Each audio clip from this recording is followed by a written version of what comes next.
What's up, Pyromaniacs? Pyrostasis here. We are back in the world of Call of Duty doing a little Black Ops 2 on Carrier. I am still using the Vector with fast mags, laser sight, and the silencer.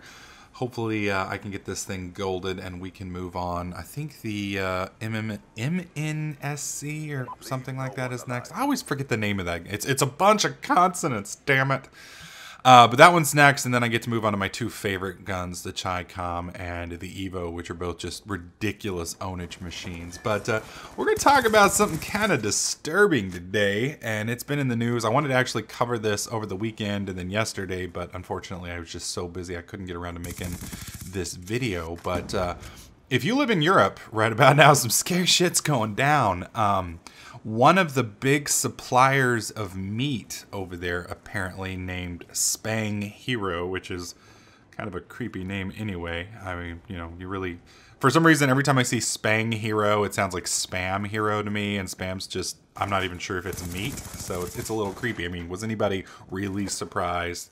But, they have been apparently distributing food products that were marked as beef, but instead of beef, they were horse meat, which, you know, people are eating Mr. Ed, and that's a little creepy. So I'm not sure exactly what happened because I don't live over there, and the news over here is a little spotty, but it's apparently horse meat obviously is cheaper than normal meat. The main issue with it is the regulations behind it. You know, if it's not guaranteed, see, people don't really understand when you make food for people, there's a lot of regulations that go into it because animals, when you feed them certain things and medicate them with certain things and et cetera, it changes the quality of the end product. Obviously, you know, if you feed a horse shit, then it's going to be shit for food later on. And horses, a lot of times, you know, they're used for racing and other things, and they're given chemicals that allow them to do that better. But when, you know, those chemicals stay inside the meat sometimes, and then when a person eats it, you know, there's not always, you know, sometimes it's a bad, you know, ramifications for humans. You know, if they're hopped up on all sorts of doping type things, you know, you don't want a human getting that stuff. It just ends badly. And so, you know, that's the main concern is a lot of this meat isn't necessarily cleared. It's not necessarily maybe designed for human consumption, and yet humans are getting it. And that's kind of a scary thing. You know, people don't realize, we take a lot of it for granted, but, you know, we don't always make all of the food that goes into our bodies. And that's kind of scary. You know, we trust these big companies to, you know, be just and, you know, and fair and, you know, whatnot. But these companies at the same time are trying to save as much money as possible. And in this current economy, you know, that's pretty tough to do to begin with. And so some of them, you know, some of these less than reputable companies apparently are taking kind of the short road out. And it's kind of interesting because the CEO was saying apparently like the numbers for horse meat are like 2913 and the numbers for beef are like 2910. And so they were claiming, well, we didn't know, we accidentally bought the wrong kind. And then, you know, they find this like warehouse that's full of the wrong kind of meat and it's clearly labeled. And anybody apparently who works in the meat company knows the correct customs labels. And, you know, it's starting to look a little like, you know, well, we were selling horse and we knew it. So go fuck yourselves, people. So it's I don't know, it's just kind of disturbing that somebody would do that. You know, people are eating this shit, you know? And I mean, I don't know. If horse is okay for you and it doesn't actually hurt you, then I mean, okay, you know, apparently a lot of countries eat horse and are perfectly happy with it. And you know, it's another farm animal, and you know, like I said, there's people who eat squirrel and skunk and possum and shit like that. So, you know, food's food, and if it doesn't kill you and it doesn't hurt you, that's okay. My issue with it is people have a right to know what they're eating. You know, if you're gonna buy some food and it says it's cow, then it fucking better well be cow. You know, I mean, it's just fucked up that these people would do these type of things without letting you know. You know, it makes you kind of wonder, well, what else are they doing? You know, what else is in the food that we don't know about? And that's kind of odd, you know, because when you stop trusting the people who make your food, I mean, most people out there, especially people who live in the city, we don't have cows. You know, we can't go slaughter our own cow. Not that that would be a pleasant experience anyway, but we can slaughter our own animals, prepare our own meat, and guarantee, you know, to us what we've got. You know, most of us buy our ground beef, we buy our steak, we buy our roast and brisket from people, and we trust those companies to to do it what they say. Well, the really fucked up ramifications for this is apparently it wasn't just Spang Hero. Nestle got popped today for some of their stuff. They've pulled a bunch of their discount products, and that seems to be what a lot of this was targeting, is the discount products, the really cheap pre-made meals. Now, I don't live in England, so I'm not 100% sure, but I can assume these are basically like TV dinners over here in the States.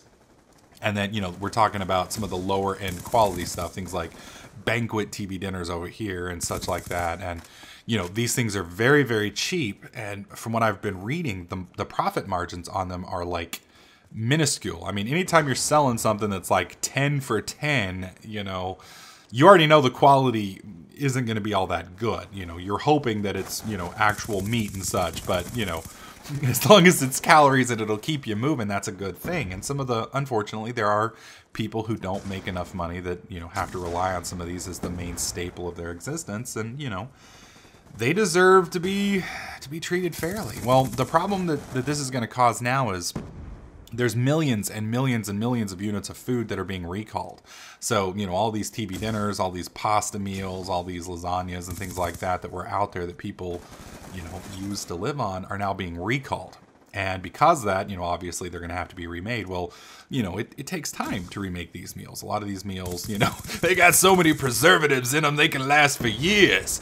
So, it's not like these things are made fresh daily, so it's going to take a while for the stocks to come up. Well, the problem with that is there's going to be a shortage, and now you're going to have prices coming up. So you're going to have things that, you might have been able to buy for, 10 for 10 previously, or, I don't know what the prices are over in England. Plus they got that, funny pound and sterling and pence and all that stuff, which I don't understand. So a lot of these people who lived on this stuff that was cheaper, now, their food source is basically gone. They're going to have to pay more money.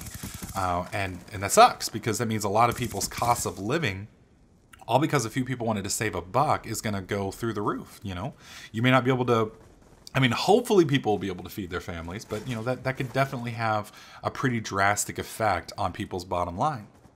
And it's a little scary. So, I don't know. I don't know. I'm just hoping that this is restricted to Europe. I know that sounds kind of fucked up. That's like, well, at least it happened to you guys and not to me. But, obviously, I'm hoping that it was restricted over there. Obviously, now there's going to be a lot more questions asked, probably a lot more regulation and such. And, hopefully this type of stuff won't happen again in the future. But it does kind of bring up some scary questions, We trust these people to make our food. What are they doing with it, And unfortunately, the way our society works, we pretty much have to. It's not like, it's like, well, you fucked me over. Now I'm never going to do business with you again. Well, unfortunately, a lot of us don't have a choice. It's like, well, you screwed me over.